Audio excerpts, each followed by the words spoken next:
¿Cuál es el chocolate que Rachel realmente ama hacer? Y estando allí me di cuenta, no era algo que yo ni necesitaba ni quería. Esta sensación de meterse este chocolate en la boca, ¿a qué se debe? Es la primera vez que vemos como este single origin milk chocolate en Latinoamérica y eso me parece que es fabuloso. Como que tenemos esa cultura de chocolate muy pobre que va ligada más bien a lo que yo le llamo candy bar. ¿Qué herramientas utilizas para mejorar día a día como chocolate? Es como esa energía, ese amor de tú echar el chocolate en la mesa, temperarlo y verlo, y eso te da una sensación un poco, no sé, es experiencia. Creo que es la primera vez que hablo de esto. Hola, bienvenidos a Saborea el Conocimiento. Soy Carolina Campaña, ingeniera de alimentos. El día de hoy nos encontramos en la ciudad de Panamá con nuestra invitada Rachel Paul, pastelera. ¿Qué tal? Muchas gracias por la invitación, Carolina. Muy contenta de estar aquí hoy con ustedes. Rachel, muchísimas gracias por esta entrevista, por este tiempo. Quisiera saber cómo entras en el mundo de los alimentos. Bueno, es una historia bastante interesante. Yo digo que cuando tenía el tiempo no tenía el dinero y cuando tenía el dinero ya no tenía el tiempo. Siempre quise estudiar gastronomía, pero en aquel entonces no existían escuelas de gastronomía en Panamá. Y la posibilidad de viajar afuera no era una posibilidad en ese momento. Tomaba pequeños cursos, leía, veía programas, los pocos que había en aquel entonces. Y luego mi papá compra un restaurante y me meto de lleno a trabajar allí. Y fue como de no saber nada a un intensivo absoluto, porque este restaurante en particular tenía su propia carnicería, o sea, no llegaban las piezas ya procesadas, sino que llegaba medio canal, un canal entero, y eso era como bastante interesante. Yo era vegetariana en aquel momento, entonces que llegara, tú sabes, media res, era como... Pero fue muy divertido. También tenía su propia panadería y era la parte que a mí como que más me gustaba. Así que como que por ahí viene. Ya después él vende el restaurante, yo abro otro restaurante un par de años después y la idea, que ahí es donde digo que ya tenía el dinero pero no el tiempo, ya estaba casada, tenía una hija chiquita de 1 año, decido irme a estudiar pastelería.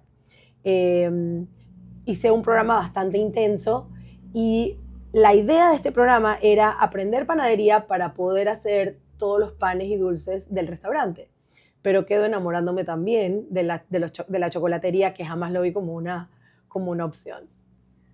Cuando entras y te enamoras del chocolate, ¿qué es lo primero que aprendes en el chocolate? ¿Y cómo lo aprendes, obviamente? Yo tuve la suerte de estudiar con un chef suizo, chocolatero muy reconocido, que creo que lo más importante en chocolatería, no importa lo que hagas, es el temperado del chocolate, que es ese proceso en el que tú recibes el chocolate, lo derrites, lo temperas, que es que haces una serie de variaciones de temperatura para que el chocolate entonces tenga brillo, tenga buen quiebre, no se te derritan las manos, etc. Así que, pero yo creo que primero hay que entender, dar como que un poquito un paso atrás y entender quizás la diferencia entre un chocolatier y un fabricador de chocolates. Y es que el fabricador de chocolates agarra las habas de cacao, las transforma en chocolate y te entrega el chocolate. El chocolatier, que es lo que yo hago hoy en día, es más la persona que toma el chocolate ya hecho y entonces lo transforma en otro tipo de productos. Ok, en el caso de si tú aprendiste chocolate, empiezas en el segundo proceso como chocolatier, ¿verdad? Claro. O sea, a ti te entregan ya el proceso, creo que se divide en diferentes materias primas, ¿no? Sí. ¿Cuáles son estas materias primas y cómo empiezas? Es decir, ¿qué ingredientes llegan para empezar a trabajar? No, a mí me llega el chocolate ya procesado, por llamarlo así, pero hay 3 tipos de chocolate. Está el chocolate negro, el chocolate de leche y el chocolate blanco. También dentro de esto, durante mis años, tuve un pequeño proyecto de Bean to Bar, que es como se le llama a los pequeños productores de chocolate que toman las habas de cacao y las transforman en chocolate. Tuve un pequeño proyecto en Bocas del Toro donde tratamos de ayudar a las personas que cosechan el cacao a mejorar sus productos, pero fue un proyecto un poco fallido y luego el no estar viviendo allá se complicó un poco. Pero básicamente es eso, o sea, tú tienes 3 tipos de chocolates, el chocolate oscuro, el chocolate de leche y el chocolate blanco. ¿Qué tan fácil o difícil fue empezar como chocolatier? Yo creo que lo más difícil es el conocimiento. ¿Por qué? Porque en Panamá no tenemos escuelas de chocolatería, Recién ahora es que estamos viendo que hay producción de cacao local. La mayoría del cacao que se produce en Panamá se exporta. Entonces, como que tenemos esa cultura de chocolate muy pobre que va ligada más bien a lo que yo le llamo candy bar, que son estos chocolates de supermercado, que distan mucho de un chocolate real de 2 ingredientes, que es cacao y azúcar. Eso es todo lo que debería tener un chocolate. Entonces, creo que lo más difícil es, uno, la parte del conocimiento, y dos, que hasta ahora yo he mantenido un proceso muy manual. No tengo los equipos porque los equipos son muy costosos y digo, uno trata de escalarlo hasta donde puede con el volumen que maneja, entonces no tengo equipos. O sea que al no tener equipos profesionales y tener que hacer el proceso manual, creo que es lo que lo hace un poco más difícil, pero no es imposible. Pero esto de hacerlo más manual, mi percepción es que va a ser mejor. No creo que sea mejor porque no, o sea, las máquinas son las máquinas y la manera como las máquinas controlan la temperatura del temperado es mucho más nítido que lo que uno lo va a hacer manual. Pero yo creo en la magia de lo manual, que es esa exactitud. Digo, igual uso termómetros para estar muy clara, pero ahí hay un tema de no sé, es como esa energía, ese amor de tú echar el chocolate en la mesa, temperarlo y verlo, y eso te da una sensación un poco, no sé, es experiencia. O sea, ahí entra la experiencia 100% para tú darte cuenta del temperado. Ese temperado podría ser la principal característica que hace que un chocolate sea perfecto o de muy alta calidad. No, el temperado es una de las partes del proceso que va a tener que ver con tu producto final, pero en realidad el producto más importante es cómo se tratan las habas de cacao durante el proceso. O sea, una vez se cosechan las habas, se fermentan y se secan. Para mí esa es la parte más importante porque ahí es donde se van a desarrollar los sabores correctamente o incorrectamente. Y es uno de los problemas que tenemos, por ejemplo, en Panamá, que el secado y el fermentado no está tan óptimo, hay que ponerle más cuidado y entonces cuando llegan a las cooperativas, abren esas habas y se dan cuenta que tienen moho, más humedad, etcétera, o tienen deficiencias, se paga mucho menos. Entonces, entre más cuidado se tiene a la hora de fermentar y secar, mayor va a ser, uno, el sabor y la calidad de ese cacao, y dos, la paga que van a recibir los cosechadores. Ok. Con respecto a el proceso, si tú me dices, temperado es una de las características, ¿cuáles son? Nómbrame 5 características principales para que el chocolate sea de muy alta calidad cuando lo vemos físicamente. Primero tienes que ver que esté brillante. O sea, el hecho de que el chocolate esté brillante te dice que estuvo bien temperado. Segundo, no debe tener lo que en inglés se conoce como fat bloom o sugar bloom, que vienen siendo como estos desperfectos o estas manchas que pueden ser o por grasa o por azúcar.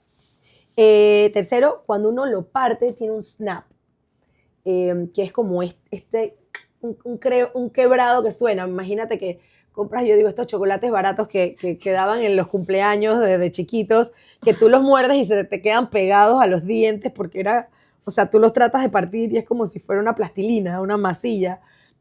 O sea, ahí te vas dando cuenta que es un chocolate de mala calidad. Ojo, también tiene que ver con la temperatura, porque puedes tener un buen chocolate, pero a una temperatura muy caliente igual no vas a tener entonces el snap. Pero creo que esas son como las características principales, ¿no? Uno usa los sentidos, lo tocas, lo ves, lo escuchas y ya te vas dando cuenta. Y por último, obviamente, lo pruebas y ahí es donde viene la más importante, que es el sabor. Rachel, esta sensación de meterse este chocolate en la boca y todo lo que genera dentro del paladar, ¿a qué se debe? Bueno, hay varias cosas. Depende si estamos hablando de una tableta o de un bombón relleno. Esa cremosidad viene de la manteca de cacao. O sea que en realidad, dependiendo de la cantidad de manteca de cacao que tiene esa formulación de chocolate, vas a sentirlo un poco más o menos, la fluidez, o sea, todo eso tiene que ver con esa parte. Pero ya con un relleno, tiene que ver con el tipo de relleno que se utilice, que puede ser de crema de fruta, en agua, ya ese es otro mundo. Sí, me imagino que la creatividad y la innovación en el mundo del chocolate es enorme. Para ti, en el momento en que haces creatividad, ¿cuál es tu inspiración? Uy, hay varias partes. Por un lado, necesito siempre probar el chocolate. Por ejemplo, si voy a hacer un bombón, necesito probar el chocolate para saber qué relleno le va a combinar mejor. ¿Por qué? Porque los chocolates pueden ser más ácidos, más frutales, pueden ser un poco más amargos, más cocoa, más nueces. Entonces quieres balancear. Para mí la parte de tener un producto final balanceado es lo más importante. Entonces, creo que empiezo por ahí, entendiendo qué chocolate tengo para trabajar y qué relleno le iría más acorde. Y luego entender también, dependiendo del evento para el cual estoy haciendo los bombones, quién es mi cliente final y cuál es el perfil de sabor que le gusta. Porque tengo personas que le gustan sabores mucho más Medio Oriente, por ejemplo, entienden más de un mazapán, de un pistacho, de agua de rosa, agua de azahar, esos sabores un poco más particulares, y hay gente que necesita más un caramelo, un café, una maracuyá, o sea, algo un poco más, no quiero decir tradicional, pero un poco más tranquilo. Entonces, entender qué paladar tiene mi grupo, mi cliente, es fundamental para saber qué perfiles de notas y de sabores voy a usar en esa colección que voy a sacar. En esta clasificación de chocolate, chocolate oscuro, chocolate blanco, chocolate, ¿se puede decir que hay uno más saludable que otro? Definitivamente que sí. Si bien el cacao en sí es saludable, lo que no lo hace saludable viene siendo el azúcar que le agregamos. Pero en el caso del chocolate oscuro, 70%, ese 30% de azúcar todavía yo creo que podemos decir qué pasa. Ya cuando el chocolate es de leche, el porcentaje de azúcar y de lácteo ya va a ser mucho más alto y va bajando el porcentaje de cacao. Ahí es donde deja de ser saludable. Y el chocolate blanco al final lo que tiene es manteca de cacao, no tiene los sólidos de cacao, o sea, la parte esa de la cocoa, que es la parte más beneficiosa. No es que la manteca de cacao no sea beneficiosa y tenga sus beneficios, pero no tiene la parte del chocolate que queremos. Entonces al final es leche, azúcar y manteca. O sea que si tuviéramos que ponerle un orden, definitivamente que el chocolate blanco pudiéramos decir que es el menos saludable, además que tiene mucha más azúcar, el de leche como que más o menos, aunque hoy en día vemos unos chocolates de leche con porcentajes más altos de cacao, y luego entonces el chocolate dark, que igual hay chocolates que son 56%. ¿Qué quiere decir el porcentaje? El porcentaje es la cantidad de cacao o de la masa de cacao, que es la cocoa y la manteca. Cuando las juntas tienes como lo que se le conoce como licor de cacao. El resto del porcentaje viene siendo azúcar o leche o etcétera. Entonces, si tú tienes un chocolate oscuro que dice 56% cacao, el resto es azúcar. Entonces, busquemos los de 70. Si lo estamos buscando como un producto para nuestro beneficio, busquemos del 70% para arriba. El de chocolate blanco, me dijiste que no tiene cacao, pero entonces el chocolate con leche o el chocolate, sí, él podría tener que entre un 40 y un 50% de cacao.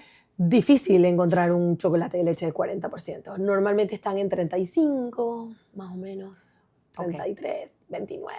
Ok, o sea que prácticamente de 45 para arriba vendrían siendo los chocolates oscuros. Pero por eso te digo, hoy en día puedes encontrar uno que otro, lo que le llaman dark milk, que viene siendo como uno de leche oscuro, que tiene más cacao. Pero estamos hablando de que sí, normalmente están alrededor de 35%, 32%. ¿Qué ingredientes o cómo te ayudas con los ingredientes para trabajar el chocolate? ¿Son ingredientes que consigues aquí en Panamá o tienes que acudir a traerlos de afuera? Volvemos al depende de lo que esté haciendo. Por mucho tiempo, como te digo, yo estuve tratando de hacer mi propio chocolate del grano a la barra. Es un proyecto que no quiero decir que desistió, está ahí como un poco dormido. Y estuvimos haciendo el chocolate por mucho tiempo, pero me encontraba con las deficiencias del cacao.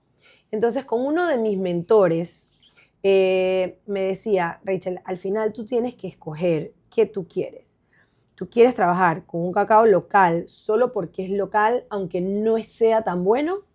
¿O tú prefieres trabajar con un cacao regional de mejor calidad? Y eso es así como medio recibir una puñalada y escoger, ¿no? Porque al final uno trata de, como digo, remar para adentro y buscar lo local. Pero la idea de él era como que no te vayas muy lejos, simplemente si este es tu centro, trata de abrir tu círculo un poquito más, tu parámetro un poquito más. Y ahí fue donde comencé a trabajar. Por muchos años estuve trabajando con chocolate Valrhona, que para mí sigue siendo uno de los mejores del mundo. Pero luego hay estas dos compañías nuevas que me parecen fabulosas y son de los que trabajo. Uno es República del Cacao, que es chocolate ecuatoriano, que ellos trabajan con, de vuelta, tienen cacao de diferentes partes del mundo, pero su centro está en Ecuador. Y el otro, con el que comencé a trabajar más recientemente, es con LOC, que son de Colombia, que también su proceso y la calidad y el sabor está fenomenal. Entonces, sí, algunos productos o algunos ingredientes me toca importarlos. Y en cuanto a chocolates, bueno, normalmente trabajo entre esos tres: Valrhona, República del Cacao y LOC, que son mis favoritos. Perfecto. Igual, creo que República del Cacao está entre los 5 chocolates mejores del mundo. Está, y bueno, ellos tienen una historia muy bonita. Ellos arrancaron y luego el Valrhona los compró y luego trataron de recrear como que Valrhona en Latinoamérica. Entonces, es bonito ver cómo empresas que arrancan tan chiquitas se benefician de tener un partner con tanta experiencia a lo largo de los años. Y algo muy bonito que tiene República del Cacao es que tienen el primer chocolate de leche single origin. ¿Qué significa eso? Que normalmente, por ejemplo, tú puedes tener ¿qué quiere decir el single origin? Es como el café. Tú tienes un café de una finca y este café es de esta finca, de este lote, de esta variedad y punto. Mientras que en otras veces, bueno, te toca comprar de diferentes fincas y mezclas todos. Lo mismo ocurre con el cacao. A veces tú puedes tener un cacao de tal finca, de tal árbol, de tal variedad de cacao, pero la leche, no tienes leche, entonces te toca, o hablemos de los chocolates europeos. Se llevan el chocolate para Europa, allá lo procesan y usan sus leches espectaculares. Y ya, pero acá tienes la primera vez que en Ecuador tienen como que estas vaquitas hermosas, producen una leche espectacular y con esa leche entonces están preparando el chocolate de leche. Entonces es la primera vez que vemos como este single origin milk chocolate en Latinoamérica y eso me parece que es fabuloso. Increíble. Con respecto a los premios de Chocolatier, ¿cuáles son los más importantes y si en estos momentos te gustaría aplicar o cómo se aplica? Ok. Tengo una opinión muy particular sobre cualquier tipo de premio en la industria, porque creo que para los gustos los colores y de repente lo que a ti te gusta no es lo mismo que me gusta a mí, entonces ahí hay como una línea muy delgada. Los premios más grandes en cuanto a pastelería en general es la Coupe du Monde de la Patisserie que se realiza en Francia, creo que es cada 2 años si no me equivoco, y el concurso tienes escultura de chocolate, escultura en azúcar, postre emplatado, postre helado, no me acuerdo qué más, no me acuerdo exactamente todo. Tuve la oportunidad de ir. En Panamá se hizo en un momento dado una convocatoria, se hicieron esculturas de chocolate y postre, gané ese concurso. El premio era ir a México para hacer luego la selección en México, donde sacan los cupos de Latinoamérica que entonces van a la Coupe du Monde.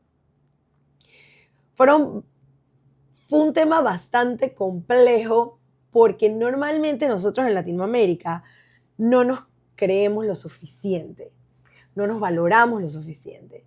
Entonces ya era como que, si yo te digo ahorita mismo que Japón va a la competencia, tú es que, uy, esos japoneses son buenísimos. Pero si yo te digo, vamos nosotros, es que, bueno, vamos a ver qué hacemos ahí. Entonces no puede ser. Entonces mi intención era que si yo iba, era como que iba a hacer lo mejor que pudiera, pero la gente que estaba alrededor mío no necesariamente estaba pensando igual. Entonces yo decidí retirarme de la competencia. Creo que es la primera vez que hablo de esto. Pero es un tema de visión y es un tema de valores. Igual yo fui a Francia a ver la competencia y ves lo competitivo que es, cómo los países se preparan por años, los fondos que tienen para sostener esto, cosa que aquí eso es inexistente. Y estando allí me di cuenta que en verdad no era algo que yo en el fondo ni necesitaba, ni quería, ni nada. Yo creo que la competencia más grande que tenemos en la vida es con nosotros mismos. Y compararnos constantemente con lo que hace el otro, o el otro país, o la otra persona, o la otra empresa, o el otro puede ser cualquiera, ¿no?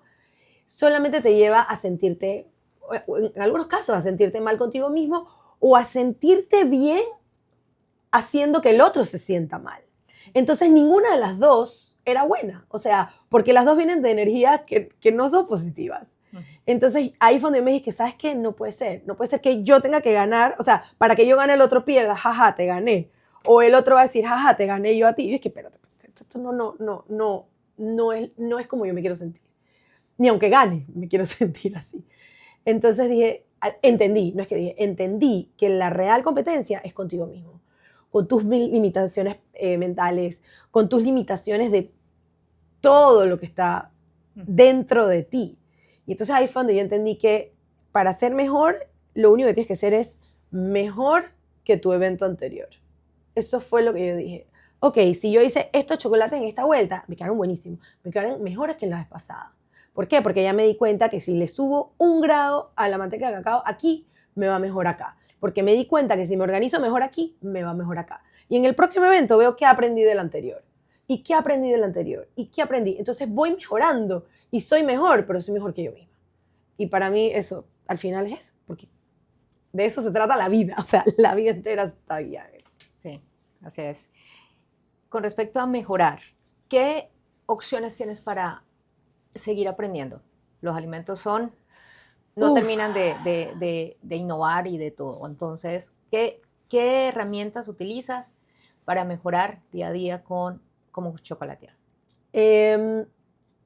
Digo, para seguir mejorando ya sería tener mejores equipos. O sea, que eso ya tiene que ver con una inversión que si la quiero o no la quiero hacer ya depende de muchas cosas, porque al final digo, si voy a tener este equipo, pero no me quiero hacer eso full time, porque aparte de chocolatería hago otras cosas, es como escoger y no lo he necesitado, entonces como que, ok, voy a esperar. Creo que más que equipo es tener acceso a mejores ingredientes. Y en mejores ingredientes va a depender muchas veces de los proveedores. Porque yo puedo importar algo, pero no siempre lo voy a tener disponible versus que el proveedor lo tenga disponible. Y ya eso entra todo el tema de fecha de expiración, demanda, etcétera. O sea, que es como ya es otro tema. Pero hay un ingrediente que me encanta que está haciendo Valrhona casualmente, que es un doble fermentado, que después que fermentan el cacao, lo meten en una tina con, por ejemplo, cáscara de maracuyá, a fermentar. Y cuando tú pruebas el chocolate sabe full a maracuyá. Pero no es que le agregaron maracuyá dentro del ingrediente, es simplemente un proceso dentro de la fermentación. Cosas como esas como que te emocionan mucho. Entonces, creo que simplemente tener acceso a mayores ingredientes de diferentes marcas, o sea, porque uno siempre quiere probar otras cosas. Bueno, tenemos herramientas, tenemos ingredientes. ¿Qué con respecto a cursos o capacitaciones constantes? Eso es lo más importante. Incluso yo todavía trato de, por lo menos, si no es cada año, cada 2 años, ir a algún curso.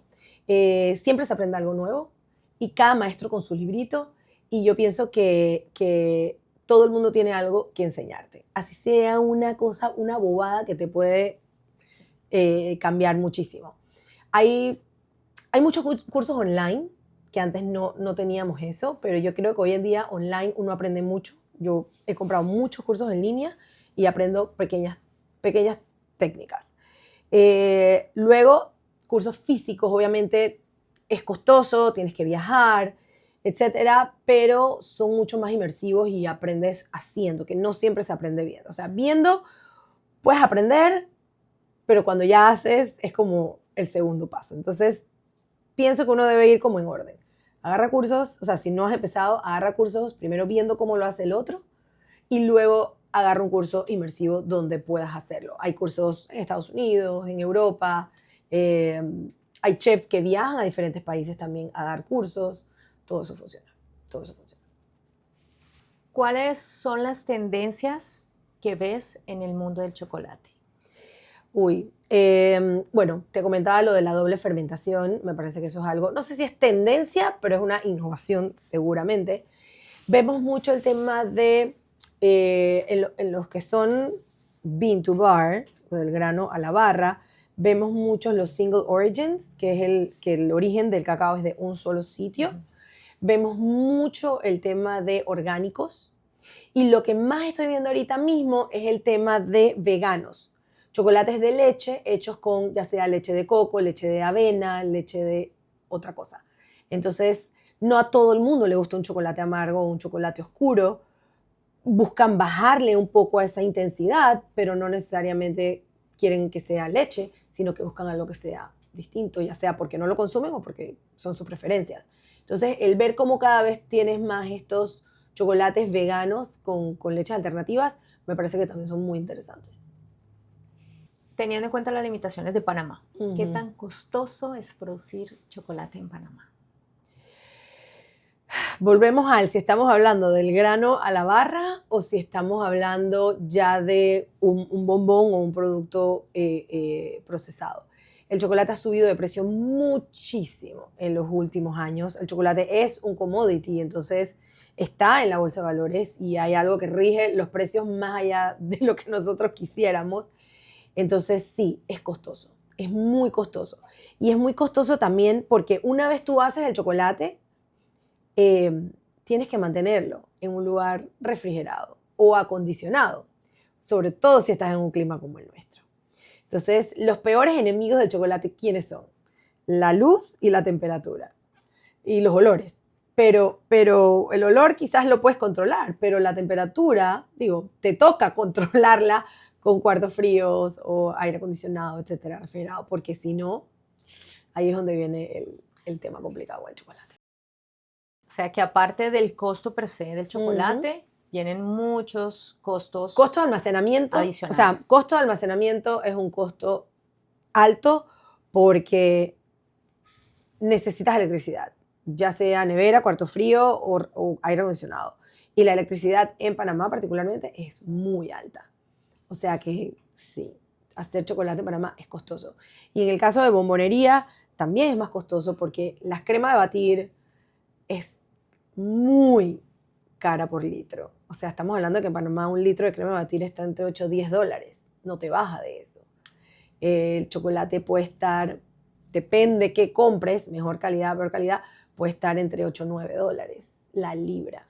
Estamos hablando de que ya estamos trepados en 18 dólares el kilo. Y te estoy hablando de lo más, o sea, lo más económico. De ahí puedes saltar a 20 y pico, 30, 40 dólares el kilo. Ujú. Sí, claro. Es caro, es muy caro. Y entre mejor sea la calidad de tu chocolate, más alto va a ser el precio.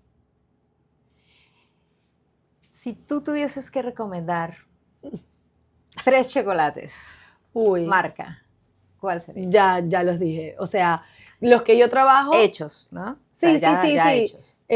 Los que yo recomiendo son, sin duda, Valrhona, que, o sea, es algo que tú, o sea, es superior. República del Cacao, que me parece que está espectacular. Y Loc, que me parece que lo que están haciendo está fabuloso, se le para a cualquiera. Entonces tienes como que uno europeo, que se vendría siendo Valrhona, y luego República del Cacao y Loc, que uno es ecuatoriano y el otro es colombiano, que están haciendo un trabajo increíble, increíble. Muy buen producto, muy buen producto. Con respecto a los chocolates suizos y a los chocolates belga, que todo el Ujú, mundo siempre sueña con en algún momento, ujú. ¿qué piensas de ellos? No, son buenísimos. O sea, la leche suiza, digo, los suizos fueron los primeros que le pusieron leche al chocolate. Y la calidad de la leche suiza es superior. Incluso el consumo per cápita de chocolate en Europa versus nuestros países es, no sé si 10 veces más de lo que consumimos nosotros, pero es muy, muy alto. Pero también tiene que ver con la calidad del chocolate que tienen. Para nosotros decir chocolate es lo que te venden en el supermercado. Y si te pones a ver, eso no tiene nada que ver con un chocolate, una barra de chocolate real. Entonces, sí, ahí hay un tema. Teniendo en cuenta chocolates suizos, chocolates belgas, ¿cuál es el chocolate más caro que te has comido? ¿Y cuánto ha valido? No me acuerdo. Probablemente fue en Francia. No me acuerdo si fue Marcolini o fue... No me acuerdo. Pero sí, porque los bombones de Marcolini son chiquititos, chiquititos, pero son deliciosos. ¿Y cuánto pueden llegar a costar? Ay, no me acuerdo. 3, 4 dólares por pieza. No menos de eso. Y es Cuidado más, no me acuerdo. O sea, de verdad que no me acuerdo. No, el dealer no consume, como dicen por ahí. Hoy en día, en verdad, ya yo los veo y es como que, o sea, no en mal plan, lo digo en el plan de que como que uno lo hace, yo quiero comer lo que no hago, entonces creo que me decanto más como por, o sea, si viajo, pruebo más pastelería que chocolatería, a menos que sea una barra de chocolate muy específica. Por muchos años estuve comprando miles, pero cuando digo miles, es miles de cajas, de barras de chocolate, y guardaba todas las cajas, hasta que un día dije como que, ya, es más, creo que por ahí hay una caja llena de cajas de chocolate. Eh, pero sí, no sé cuál ha sido el más caro. No.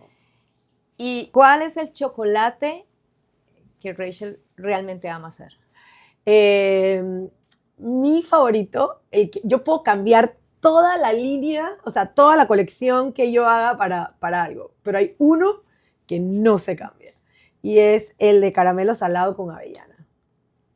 Ese chocolate ya es como un trademark, es icónico, uso el mismo molde siempre para ello, para yo saber que, pues todos los demás lo puedo cambiar, no sé ni qué era un evento con el otro, pero ese siempre uso el mismo molde, lo pinto igual y lo relleno de lo mismo. Y es como un conito y tiene una avellana tostada adentro, que la avellana, ahí es donde vienen los secretos, ¿no? Si tú pones la avellana sin recubrirla de chocolate, se te va a aguar con el tiempo, porque la humedad del caramelo Traspasa. claro. Entonces, el chocolate se sirve como una barrera para impermeabilizarla del caramelo. Entonces, eso lo pego en el fondo y después le pongo el caramelo salado, que a mí me gusta ponerle una buena dosis de sal. O sea, si se va a llamar caramelo salado, que esté saladito. Y lo hago en chocolate oscuro. Entonces, el chocolate oscuro te balancea el dulzor del caramelo. El caramelo igual no se siente tan dulce porque tiene un buen punto de sal. Y tienes también la nuez que te da textura crocante, y es como que ese es mi favorito. Este bombón específico, el que amas hacer, ¿cuánto tiempo demoras para hacerlo? Bueno, en general, hacer un bombón respetando todos los tiempos demora 3 días. ¿Por qué? Porque el primer día uno pinta moldes y hace el shell o el casquillo. El segundo día se deben hacer los rellenos y dejarlos setear. Y el tercer día, entonces, sellar el chocolate. Cuando tratas de acelerar el proceso, pasan muchas cosas. Primero, puedes tener burbujas de aire que se van a formar. Y en esas burbujas de aire puede crecer moho o bacteria, etcétera. Entonces, bueno, tú debes entender eso, que no podemos permitir que hayan espacios de aire dentro del bombón. Luego de eso, el chocolate, cuando se enfría, contrae. Entonces, si yo tengo un ganache, que es el relleno, y yo lo coloco hoy, mañana él va a estar un poco más bajo. Entonces, si yo no respeto el tiempo del ganache para que él setee y él baje, contraiga, y yo lo cierro de una vez, ese chocolate va a tener una deficiencia que se va como a pandear, por decirlo así, va a tener una pequeña forma cóncava, no va a ser perfecto. Entonces, o puedes tener la burbuja de aire. Así que sí hay que tener como que respetar los tiempos para que todo quede perfecto. Si no, no va a tener tampoco el mismo tiempo de vida. Que el tiempo de vida también va a depender de la cantidad de agua libre dentro del relleno. O sea, hay como mucho... Por eso digo, a veces uno lo ve como que, ay, pero es un chocolate. Y es que aguanta. Que digo yo, demora 3 días y se lo comen en 3 segundos. Pero sí, o sea, hacer un bombón demora 3 días, y dependiendo de cada relleno, porque entonces tú haces 10 sabores distintos para un evento, 12 sabores distintos. Entonces tienes que hacer cada sabor por separado. A veces no te alcanzan 3 días, a veces necesitas 4 días. ¿Cuáles son los momentos más gratificantes y cuáles han sido los momentos más desafiantes en esta experiencia con el chocolate? Ok, gratificantes definitivamente que están ligados al ver a la gente probarlos y decir y sentir que wow, no me había comido algo así, o que tienen un paladar desarrollado y lo entienden, porque el que no lo entiende le parece que el chocolate de supermercado le sabe igual, entonces vaya y comas el supermercado, yo no tengo ningún problema. Pero sí, cuando ves que alguien entiende lo que tú estabas tratando de hacer, el perfil de sabor, en lo que estabas buscando balancear, Cuando hay alguien que lo entiende es como que, oh, wow, eso es como que los momentos más gratificantes. Los momentos más desafiantes son las veces que he tenido fallas temperando y no desmolda. Porque te pasaste 3 días haciendo algo, no hiciste una prueba antes o algo pasó en el proceso y vas a sacar los bombones y no salen. Entonces, digo, yo siempre hago de más, depende de lo que tengas, trato de siempre hacer de más, porque siempre se puede romper uno aquí y allá, pero hay veces que han pasado cosas y no desmoldan. Entonces es como, eso es como lo peor que te puede pasar. ¿Qué pasa cuando no desmolda? ¿Se pierde la producción? Sí. ¿No hay manera de volver No. a hacer un temperado? No. Se pierde. Se pierde. Puedes tratar de dejarlo en el congelador un par de horas, días, a ver si como que el congelado logra desmoldarlo, pero un molde mal lavado o mal pulido hace que el chocolate no desmolde. Un mal temperado hace que el chocolate no desmolde. Un mal temperado del color con el que se pinta hace que el chocolate no desmolde. Entonces, son muchos factores que hay que ir cuidando con mucha precisión porque estamos hablando de temperatura y grados que hacen la diferencia. Entonces, hay que... En el caso del temperado, volviendo al tema que pues, es una de los temas más, de las prácticas más técnicas más importantes en el chocolate. ¿El temperado en qué consiste? ¿Es los cambios de temperatura? No, el temperado es el proceso por el cual tiene que pasar el chocolate para poder trabajarlo. En otras palabras, yo recibo el chocolate en moneditas o en bloque, lo pico, lo que sea. Yo derrito ese chocolate. Ese chocolate hay que derretirlo a una temperatura específica. Una vez se derrite a esa temperatura específica, hay que bajarle la temperatura a través de diferentes métodos. Puede ser semilla, puede ser en mesa. Normalmente yo lo hago en mesa, tableado. Y luego bajarlo a cierta temperatura y luego volverlo a subir. Entonces hay una curva de temperatura que hay que respetar. ¿Qué pasa? Panamá es muy caliente y es muy húmedo. Entonces, cuando trabajas en un laboratorio que no es solo de chocolatería, sino que hay otras cosas ocurriendo, o pueden haber otras cosas ocurriendo, por ejemplo, el día que yo hago chocolatería no hago más nada porque no quiero tener ni exceso de calor, ni exceso de humedad. Nadie puede estar ni comiendo ni tomando nada que tenga olor en el laboratorio. O sea, hay que estar como muy, muy detallado y me ha tocado encontrar una curva de temperatura que me funcione con el clima y la humedad de Panamá. Que aunque los libros te dicen un montón de cosas, uno tiene que ir perfeccionando y perfeccionando y perfeccionando. Rachel, teniendo en cuenta la humedad de Panamá y los defectos que hablaste sobre las burbujas de aire y que puede haber un crecimiento de hongo o de levaduras, ¿tú utilizas algún ingrediente que te ayude a esto, ya sea químico o natural? Normalmente no uso porque mis productos son para consumir en un corto tiempo. En el caso del mismo chocolate en sí, algunas personas le ponen lecitina de soya. Creo que ayuda también como para la parte del enconchado, como para hacerlo un poco más, tú sabes. Pero en mi caso, cuando he tenido que hacer rellenos para largo tiempo, le he puesto un poco de sorbitol. El sorbitol me ayuda a mantener el relleno más cremoso, pero también a evitar el movimiento de agua. Y en el agua libre es donde se puede crear la bacteria. Entonces, en las barras de chocolate, de vuelta, la lecitina se usan más que como un preservante para ayudar en la parte del enconchado, pero un chocolate solamente tiene manteca de cacao, no tiene agua. Entonces no se te va a crear moho. Lo que tú puedes pensar que es moho es que se sale del temperado por cambio de temperatura y entonces tú ves que se pone como blanco o eso puede ser fat bloom o sugar bloom, pero no es moho. O sea, tú lo frotas o lo derrites y lo vuelves a temperar y el chocolate queda perfecto. Eso es en el caso del chocolate. En el caso de un bombón, ya es otra historia. Claro, porque el relleno tiene más humedad Por y supuesto, bueno, por supuesto. va a requerir un poco más cuidado. Con respecto a la vida media de un chocolate, Uh-huh. cuando hablamos de chocolate, ¿cuánto tiempo puede durar? En condiciones, obviamente, Sí, empacado y... sí, puede ser 3 meses, 6 meses, voy a decir 1 año, pero congelado. O sea, mis bombones tienen crema fresca, mantequilla fresca, etcétera. Entonces, fruta natural.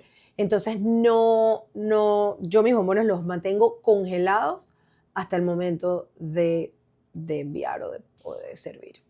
Uno de los Para alargar el defectos tiempo. que sin experiencia como chocolatier, pero pues con experiencia en alimentos que he notado en los chocolates es el ranciamiento. El Sí. ranciamiento asumo por la grasa del cacao. Sí y no. La manteca de cacao no se pone tan rancia como otras mantecas de rápido. Lo que se va dañando es más bien la leche. Entonces, un chocolate oscuro te puede durar muchísimo más tiempo si está bien almacenado. Mientras que un chocolate de leche, aunque lo tengas bien almacenado, la leche es la que se va a poner rancia. O sea que hay que saber la diferencia. Hay que saber la diferencia. Con respecto a la humedad terrible en Panamá, que nos puede dañar todos los procesos, ¿te ha pasado algo?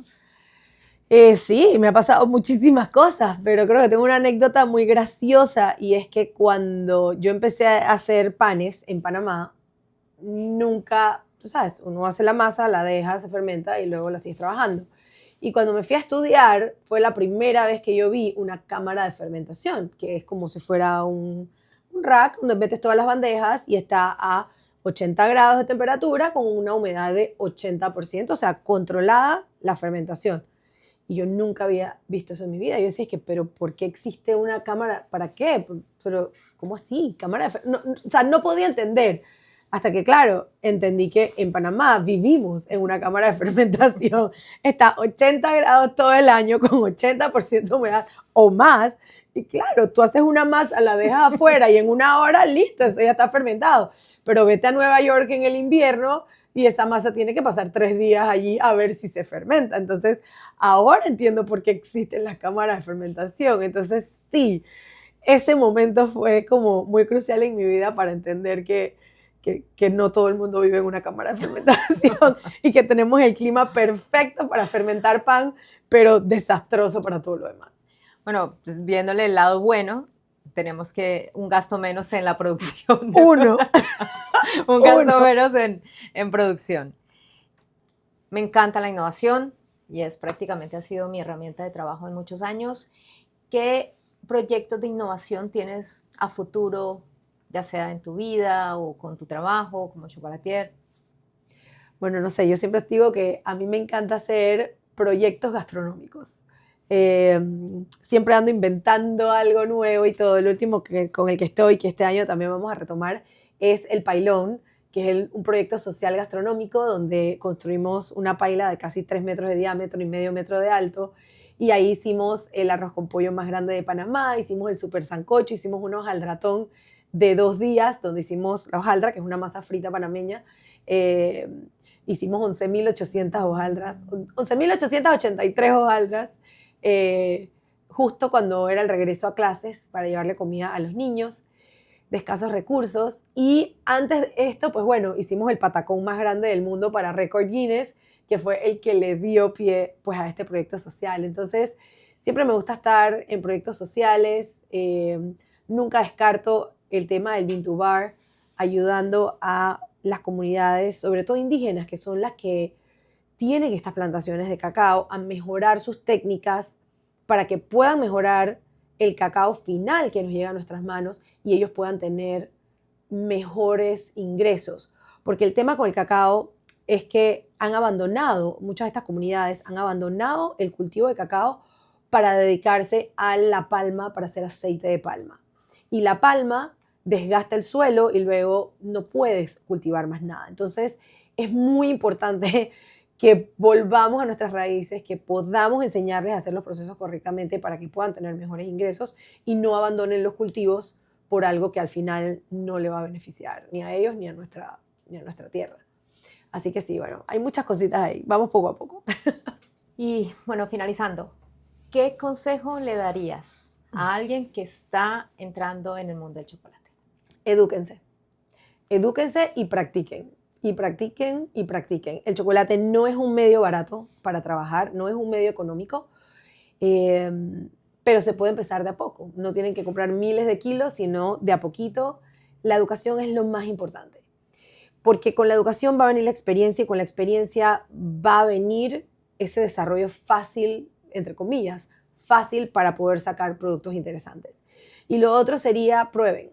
prueben, prueben, prueben y desarrollen un paladar para que aprendan a distinguir entre un producto que está balanceado y un producto que no está balanceado. Para mí que tú te comas un bombón y que no digas de que no se te vaya el ojito así chueco porque estaba muy ácido o te empalague, no está bien. Tú quieres comerte uno y decir que, ok, me quiero comer otro, pero no debería, pero puedo porque no estoy empalagada, porque está bien balanceado, porque tiene la textura correcta, porque es agradable al paladar. Para mí, la bombonería, en este caso, es un arte. Y yo digo que hay arte para cada uno de nuestros sentidos. Tenemos la música para nuestros oídos, tenemos artes visuales para nuestros ojos, pero esto es arte para nuestro paladar. No solamente visual, sino en el gusto. Entonces, es un arte que tenemos que aprender a desarrollar. Rachel, muchísimas gracias por este tiempo dedicado y por este delicioso tema de chocolate.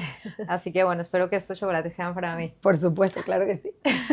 Muchísimas gracias por el tiempo y estén muy pendientes de todo el contenido que estaremos haciendo sobre alimentos.